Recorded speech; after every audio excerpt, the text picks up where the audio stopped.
Assalamualaikum warahmatullahi wabarakatuh. Bismillah kanthi nyebut asmani Gusti Kang Maha Welas lan Maha Asih.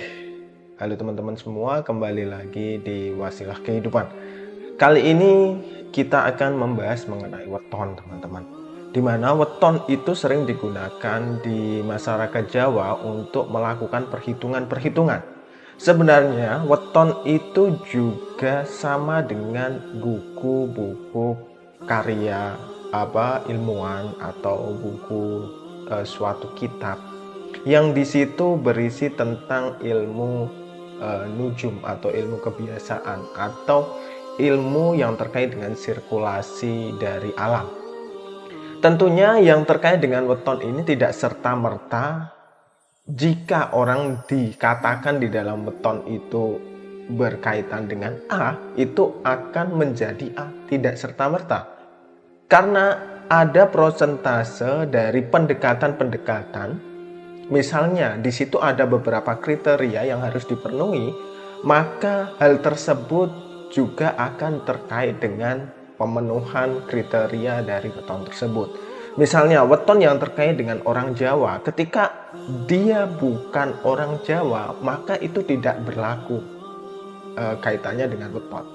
Jika orang Amerika dikatakan bahwa mereka memiliki ilmu perbintangan, ilmu kebiasaan, itu kalau dibawa ke Jawa atau ke Indonesia itu juga tidak cocok. Kalau di Arab ada ilmu perhitungan angka atau ilmu pendekatan berdasarkan nama dan lain sebagainya, itu adalah metode-metode, teman-teman. Jadi teman-teman, kalau berkaitan dengan weton, yang pertama kali perlu teman-teman ketahui adalah hal yang terkait dengan keyakinan teman-teman. Bagaimana keyakinan teman-teman tentang weton tersebut. Jika kalian percaya dengan weton tersebut, maka hal tersebut akan terjadi pada diri kalian semua. Jika kalian tidak percaya, maka hal tersebut belum tentu terjadi pada kalian semua. Tentunya di sini ada kriteria ya. Oke, di sini saya akan membacakan suatu arti dari surat yang ada di dalam Al-Quran yang berarti, apakah kamu tidak mengetahui bahwa sesungguhnya Allah mengetahui apa saja yang ada di langit dan apa saja yang ada di bumi. Sesungguhnya yang demikian itu terdapat dalam sebuah kitab, yaitu Lauh Mahfudz. Sesungguhnya yang demikian itu amat mudah bagi Allah. Quran Al-Hajj ayat 70. Artinya apa teman-teman? Lauhul Mahfudz adalah sebuah kitab yang menuliskan tentang catatan takdir dan kejadian yang akan terjadi di alam semesta. Selain itu, Lauhul Mahfudz juga bersifat terjaga dan sudah tercipta sebelum dimulainya penciptaan alam jagat raya dan umat manusia. Jika di dalam kitab catatan Tuhan itu semua perjalanan jagat raya ini sudah tercatat, artinya kan di dunia kita tinggal menjalankan. Lalu kalau kita tinggal menjalankan, apa terus kita tidak perlu berusaha? Itu nanti ada indikasi lainnya. Tapi secara garis besar, manusia dan alam semesta ini itu sudah punya nas atau sudah ada peraturan-peraturan yang dibuat. Misalnya bahwa manusia itu akan lahir dan manusia itu akan mati. Itu kan sudah takdir yang diciptakan oleh Tuhan. Berapa usia manusia itu hidup dari awal hingga akhir dan kepercayaan apa, di mana dia lahir itu kan sudah ditulis Tuhan. Dalam koridor menjalankan ini semua itu tinggal manusianya. Bagaimana manusianya itu mengambil intisari dari perjalanan kehidupan tersebut. Nah, kalau ada orang dilahirkan di Jawa dan di situ ada weton. Weton itu kan buatan para sepuh, para wali, para orang-orang terdahulu. Artinya kita mau tidak mau kan memiliki suatu buku panduan atau buku pegangan dari para sesepuh tersebut. Dan ini berdasarkan dari pengalaman-pengalaman terdahulu. Karena yang namanya siklus kehidupan itu akan berputar. Lanjut lagi, saya bacakan lagi. Tiada suatu musibah pun yang menimpa di bumi dan tidak pula pada dirimu sendiri, melainkan telah tertulis dalam kitab Lauh Mahfuz. Sebelum kami menciptakannya, sesungguhnya yang demikian itu adalah mudah bagi Allah. Berarti catatan kita baik dan buruk itu kan adalah suatu perjalanan yang harus kita rasakan, yang harus kita lakukan. Di dunia ini kan ada yang namanya sunatullah. Artinya kita boleh meyakini suatu hal, tapi ada sunatullah yang harus dipegang.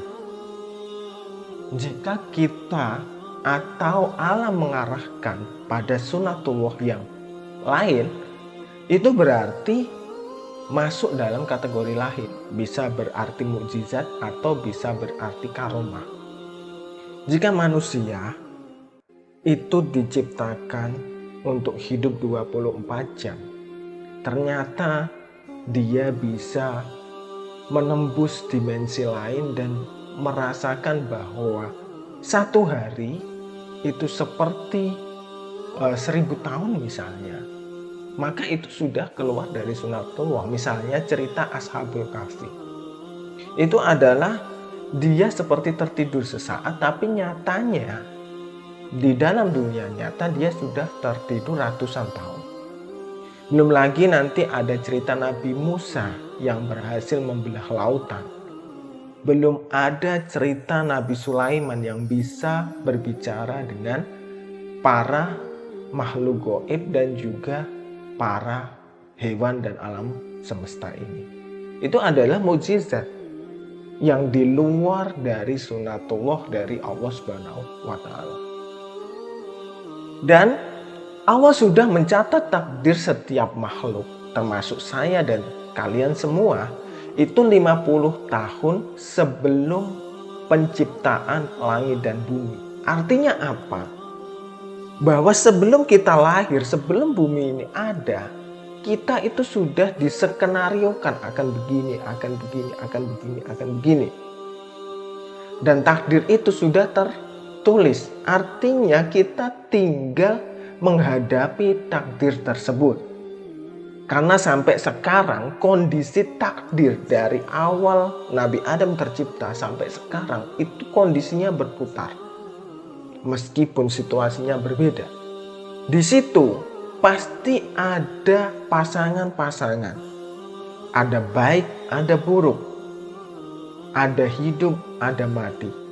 Ada laki-laki, ada perempuan. Ada siang, ada malam. Ada sakit, ada sehat, ada kaya, ada cukup, ada lahir, ada meninggal, ada sendiri, ada berpasangan, ada menikah, ada berpisah. Dan kembali lagi ke weton, rata-rata yang ditulis apa di dalam weton? Di dalam weton tertulis nanti berpisah, nanti hidupnya akan sulit, nanti hidupnya akan sakit. Itu adalah takdir, teman-teman. Jadi kalau teman-teman tertulis seperti itu, apakah terus teman-teman akan mengalami nasib seperti itu? Tentunya di sini ada cara-cara untuk menetralisir itu semua. Hanya saja bagaimana keyakinan dan posisi kita berada, itulah yang menentukan nasib kita. Jika nasib kita selalu negatif, atau pikiran kita selalu negatif, maka berbanding lurus dengan nasib yang akan kita jalani. Jika pikiran kita positif, maka akan berbanding lurus dengan nasib yang akan kita jalani. Tinggal kita pilih sebelah kanan atau sebelah kiri. Karena yang namanya sunatullah yang terkait dengan takdir tetap ini itu memang tidak bisa dirubah. Kapan teman-teman lahir, kapan teman-teman meninggal, kapan teman-teman menikah, kalian merencanakan sebaik apapun, kalau Allah belum menakdirkan, ya belum menakdirkan. Yang perlu kita lakukan kan adalah berusaha. melakukan suatu hal sekuat dari tenaga kita. Terus jangan terus berpikir ketika ada pernikahan menyimpang, tahu ya. Kalau kalian menikah antara laki-laki dan perempuan, itu kan pasti akan melahirkan suatu keturunan. Menikah menyimpang, lalu ingin memiliki keturunan, kan itu di luar dengan sunatullah. Sampai dibilang di takdir itu begini-begini, di weton itu begini-begini. Kalau kalian sudah menyimpang dari sunatullah, itu pastinya juga hasilnya akan menyimpang.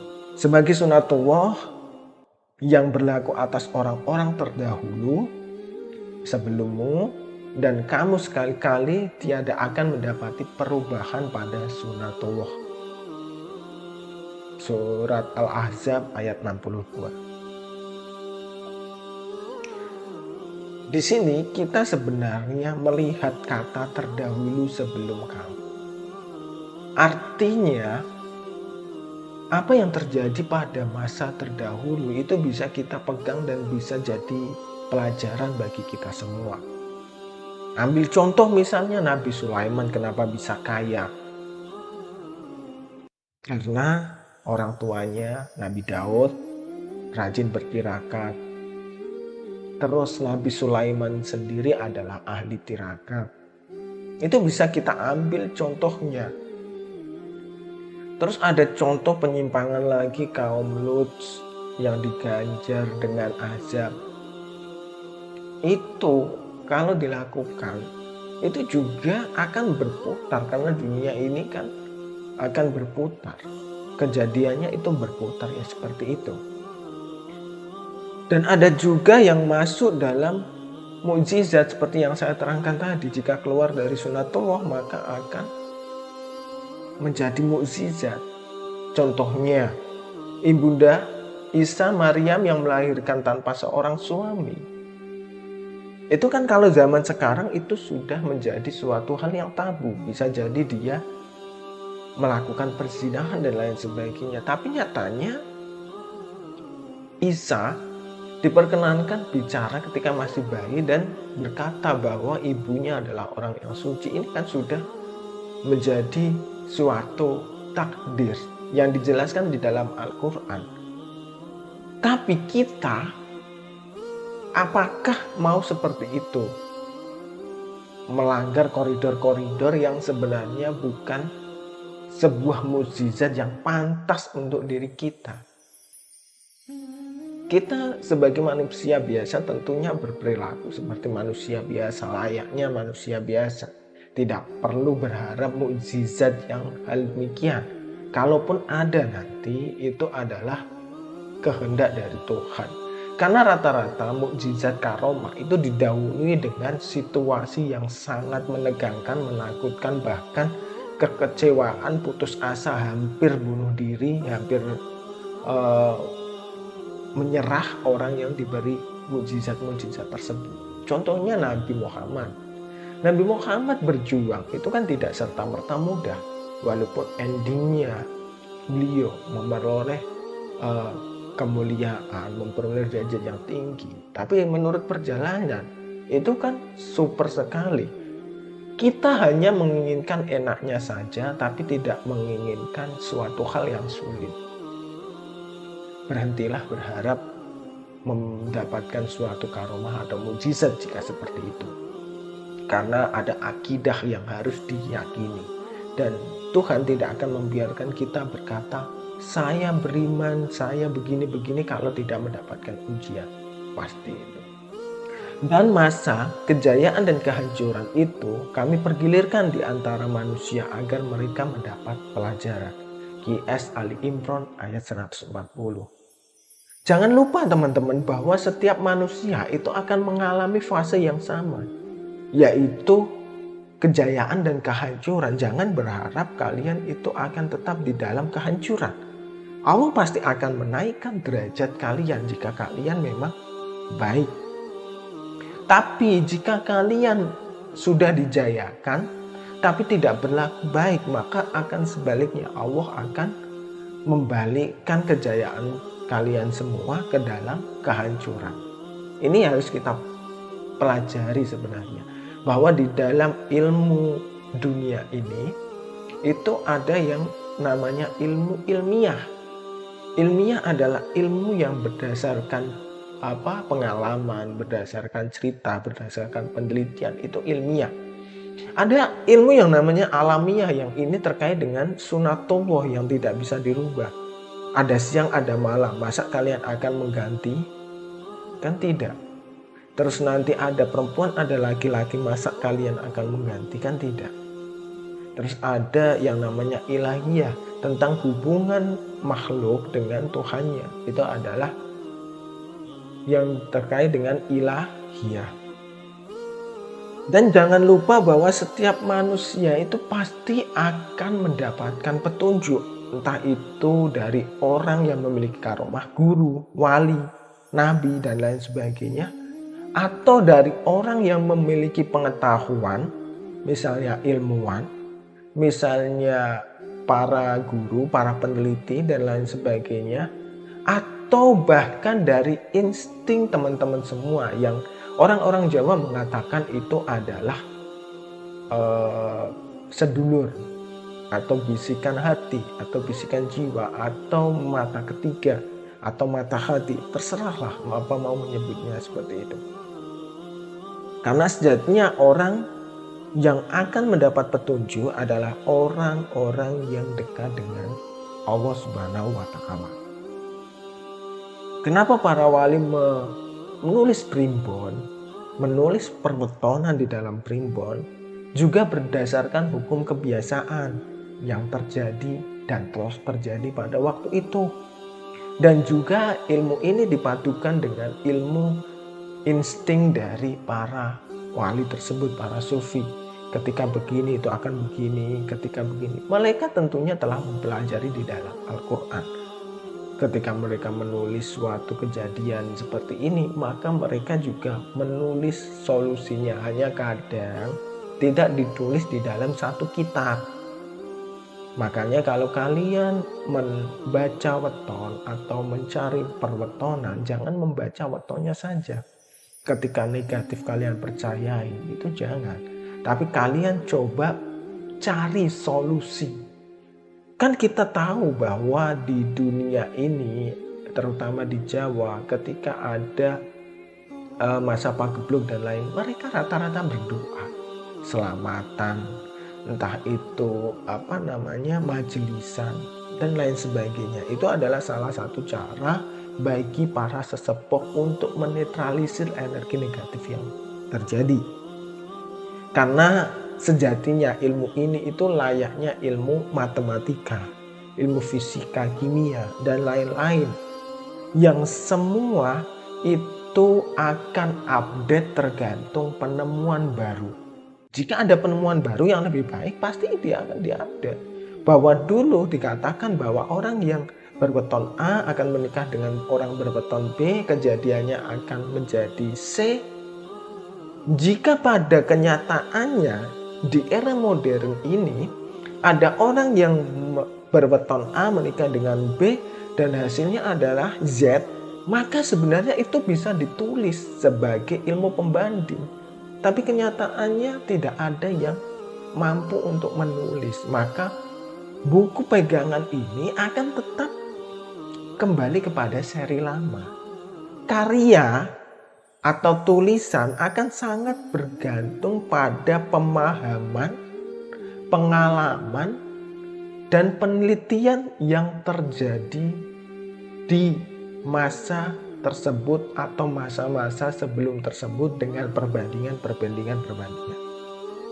Kalau kalian tahu cara membuat skripsi, tentunya kan kalian akan membandingkan skripsi-skripsi terdahulu untuk diuji. Apakah benar penelitian yang dia katakan, apakah salah? Karena yang namanya hukum atau tulisan itu bisa dibandingkan dengan tulisan dengan metode yang lebih baik. Jika dia meneliti 20 tahun, maka telitilah 30 tahun atau 50 tahun. Baru kalian bisa membandingkan tentang keilmuan yang kalian tulis itu lebih baik dari penelitian sebelumnya. Contohnya adalah Al-Quran. Akan berbeda antara penafsir satu dengan penafsir yang lain. Karena memang Quran itu adalah hal yang tersirat. Dia benar di surat, ditulis. Tapi artinya antara satu penafsir dengan penafsir yang lain itu akan memiliki pandangan yang berbeda. Begitu juga Jawa. Jawa itu kebanyakan menuliskan tentang sanepo. Sanepo itu apa? Suatu hal yang ditulis dengan kode-kode tertentu yang tujuannya ini harus dipahami tentang arti dan maknanya. Ketika ada orang yang bilang, jangan nyapu di sore hari atau waktu maghrib, nanti menyebabkan ini dan itu. Kalian tahu bahwa di waktu sore atau maghrib itu kan tempat orang itu beristirahat. Karena itu pergantian dari waktu dari siang ke malam. Kalau nyapu terus nanti menyebabkan debu mengganggu orang yang beristirahat yang lain, itu kan tidak baik juga, menyebabkan kesialan, bahkan dimarahi orang di sekitarnya. Tapi orang Jawa itu cenderung mengatakan jangan nyapu waktu maghrib atau waktu malam, tidak baik atau railok, kan seperti itu. Sebenarnya ada kata-kata di balik kata-kata yang sebenarnya tabu untuk dikatakan, dan penjelasannya itu butuh dijelaskan dalam waktu yang panjang. Jadi mereka tidak mau menjelaskan dalam waktu yang panjang. Karena orang Jawa itu orang baik, orang yang baik, jadi mereka bilang, iya, saya laksanakan. Itu aja. Dan contoh lagi, ada kejadian di dalam primbon misalnya. Mungkin bisa sama atau tidak sama. Ketika orang menikah dengan weton misalnya 26 itu kan katanya ratu.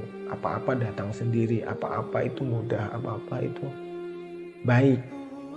Tapi kenyataannya dia hidupnya misalnya belangsak karena suka minum, karena suka main perempuan, karena dan lain-lain. Akhirnya tidak sesuai dengan yang diprediksi oleh weton tersebut. Yang tadinya katanya di dalam primbon itu tenang, bahagia, baik, nyatanya bertengkar terus dengan keluarganya. Itu juga bisa terjadi.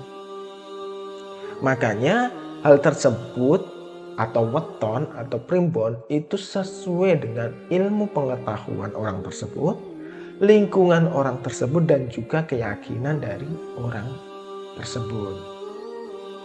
Terus jika kami menghendaki, niscaya kami akan berikan kepada setiap jiwa hidayah atau petunjuk.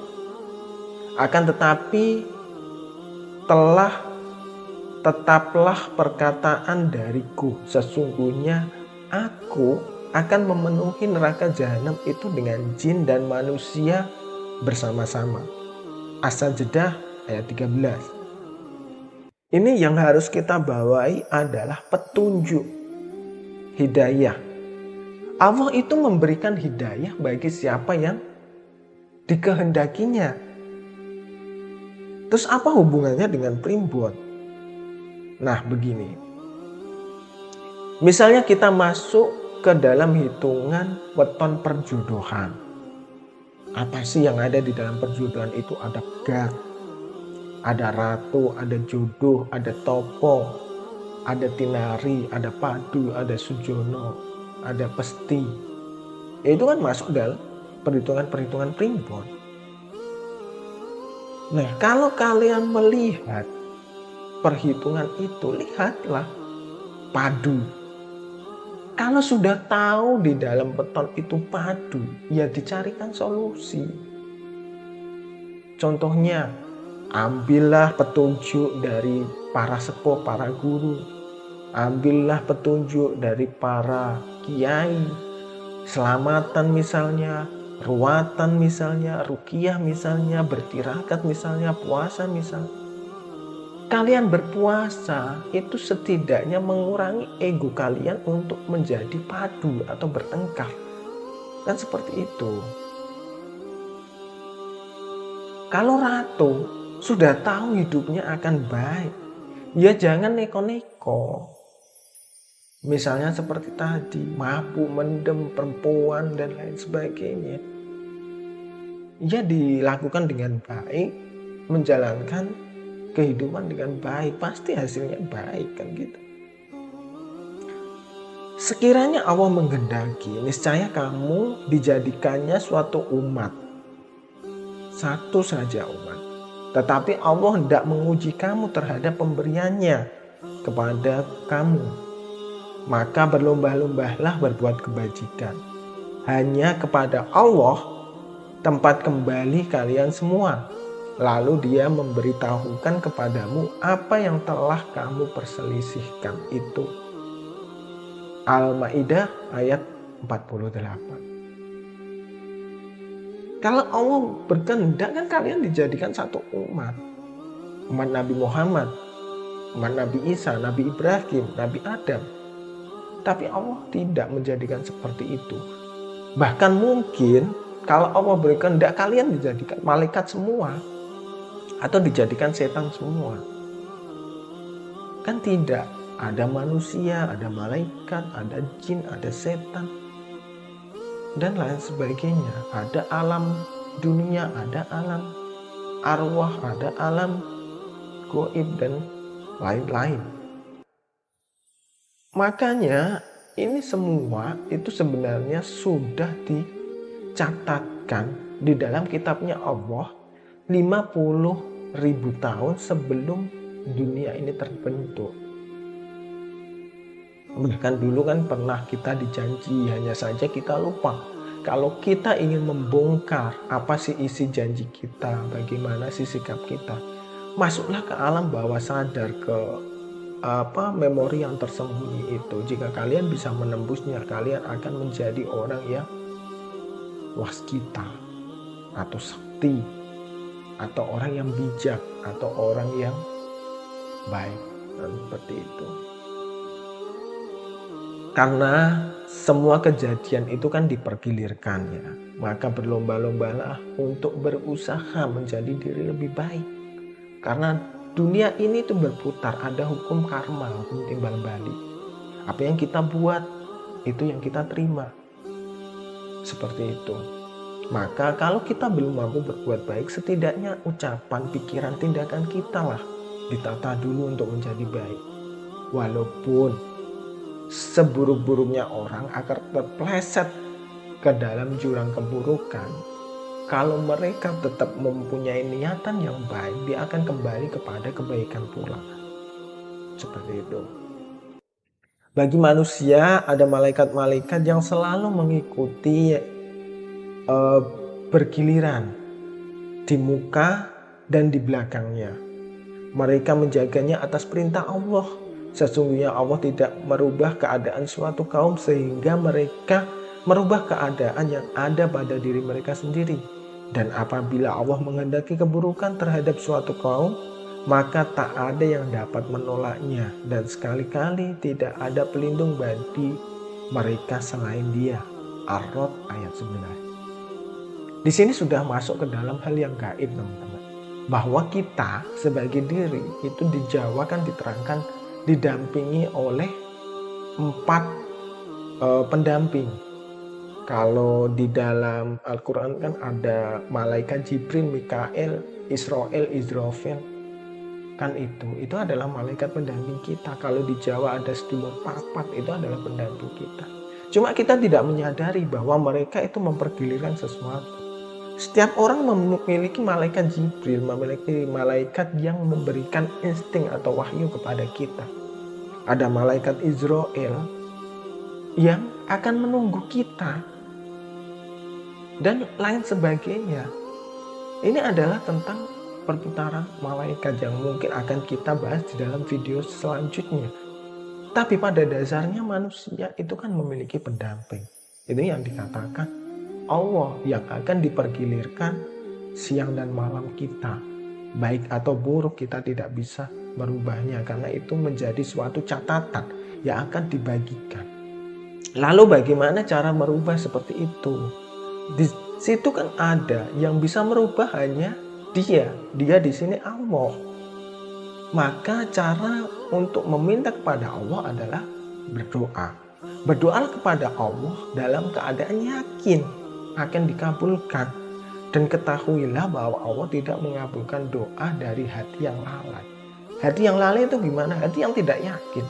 Kita berbicara, saya yakin kepada Allah, tapi di hati kita, apakah benar? Begini. Contoh saja lah, kalian hari ini itu tidak memiliki beras katakanlah. Apakah kalian yakin bahwa nanti sore kalian itu tidak makan?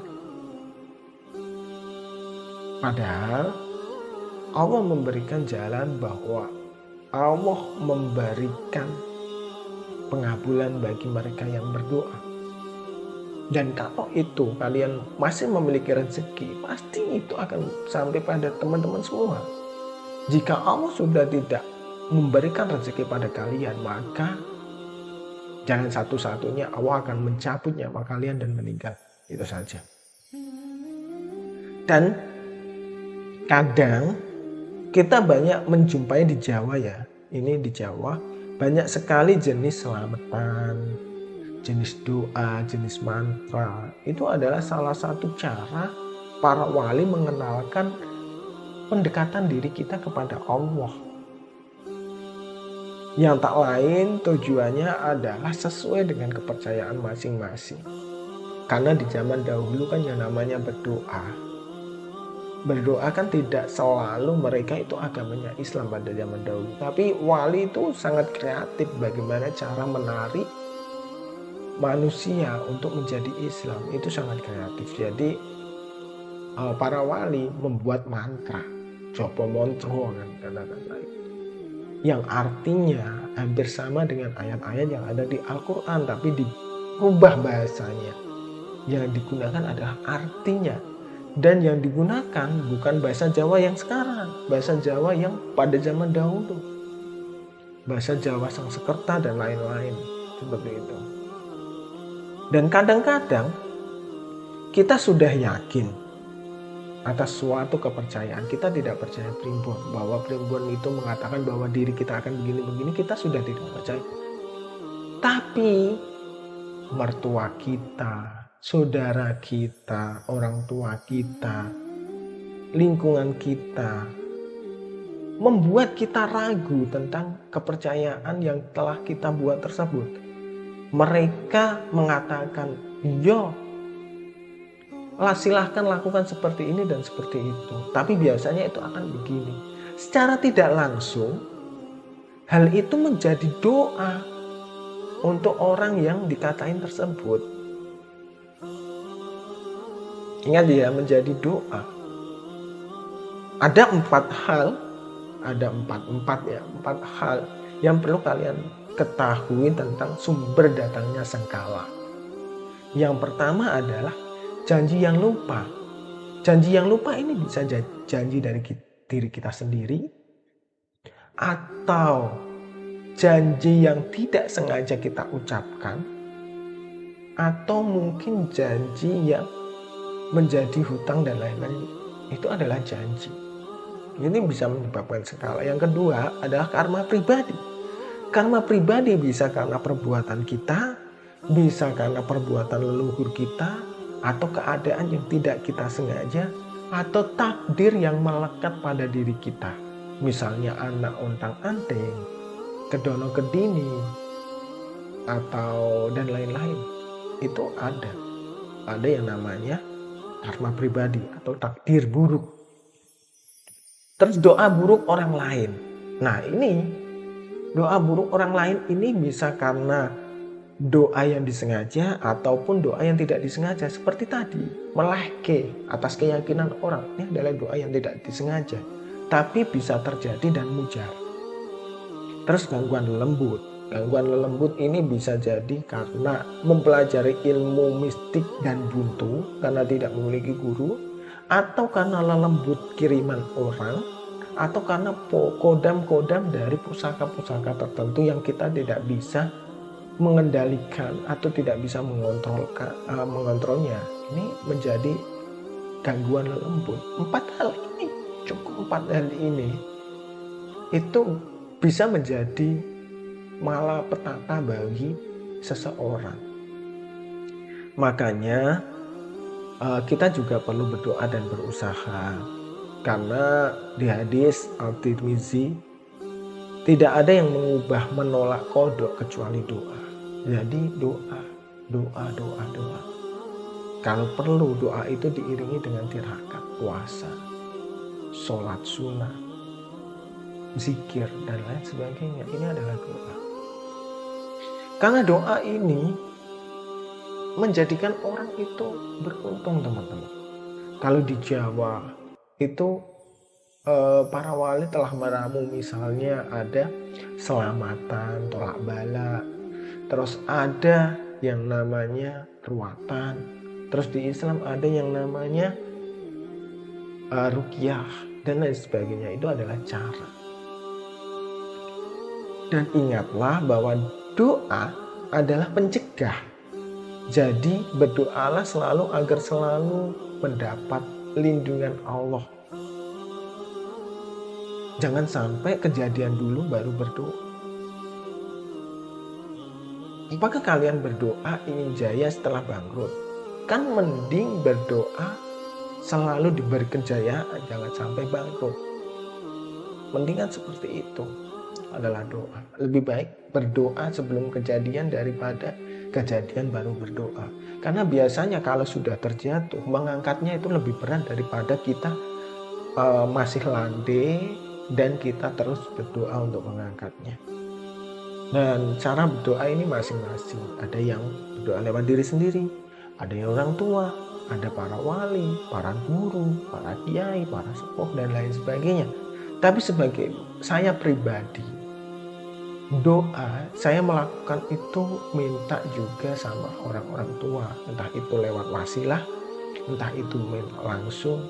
Misalnya kita memiliki sanad keilmuan guru, kita memiliki ijazah doa dari beliau, maka doa itu kita gunakan untuk sebagai jembatan guru-guru kita, mendapatkan energi karomah dari guru-guru kita sebagai jalan untuk berdoa.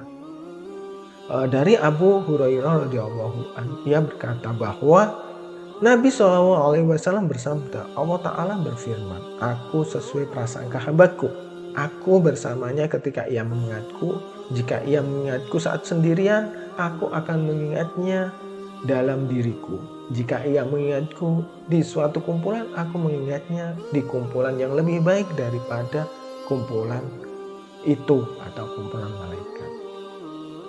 Artinya apa, teman-teman? Kembali lagi kepada semua yang kita lakukan. Hindari perkataan yang buruk, hindari prasangka yang buruk, hindari perbuatan yang buruk, hati yang buruk, dan lain-lain. Kalau memang ada orang yang buruk, tidak usah dicela, biarkan. Karena jika kalian mencela, suatu saat takdir yang menimpa dia, keburukan itu akan kalian rasakan juga. Hati-hati dengan takdir Tuhan. Mau kalian ratu, mau kalian raja, kalian konglomerat sekalipun, kalau kalian memiliki kebiasaan mencela orang, tidak lama kalian akan merasakan hal tersebut. Sebelum kalian meninggal pasti akan merasakan hal tersebut. Makanya hati-hati dalam berkata, dalam berucap. Apalagi kepada manusia lain, kepada makhluk lain, kepada hewan, kepada tumbuhan pun bisa kita menjadi seperti itu. Karena Allah itu akan mengingat kita. Jika kita mau mengingatnya, akan memperlakukan kita sesuai dengan perlakuan kita kepada makhluknya. Seperti itu. Jika kita dalam kesendirian kita mengingat Allah, maka hati kita tenang, kita bahagia. Jika kita mengingat Allah untuk bersosial, maka kita akan diberi dari efek sosial tersebut, kekayaan, kemuliaan, kepercayaan, dan lain sebagainya. Jadi bagaimana tentang weton? weton itu kembali lagi seperti yang saya terangkan dari awal sampai akhir, bahwa ini berdasarkan pada keyakinan, ini berdasarkan dari pengetahuan, ini berdasarkan dari lingkungan. Kalau kalian memiliki lingkungan yang percaya dengan weton itu, carilah jopo montro, doa, selamatan, atau ritual lain yang bisa memudarkan weton tersebut. Agar orang-orang di sekitar kalian itu percaya, oh sudah dinetralisir kok, oh sudah begini, oh sudah seperti itu. Jangan diteruskan. Kalian meyakini, lingkungan kalian tidak meyakini, atau kalian tidak meyakini, lingkungan kalian meyakini. Selaraskan diri kalian dengan lingkungan kalian. Dan bagaimana pandangan lain tentang weton begini kok begini, weton begini kok begini, mungkin akan kita belajari secara ilmiah, alamiah, dan ilahiyah. Kita akan belajar tersebut berdasarkan ilmu-ilmu dan kejadian-kejadian yang ada di dunia nyata ini. Oleh sebab itu, ikuti terus channel ini dan sampai jumpa di video selanjutnya. Mohon maaf jika ada salah-salah kata dan salah pengucapan atau penyampaian. Wassalamualaikum warahmatullahi wabarakatuh.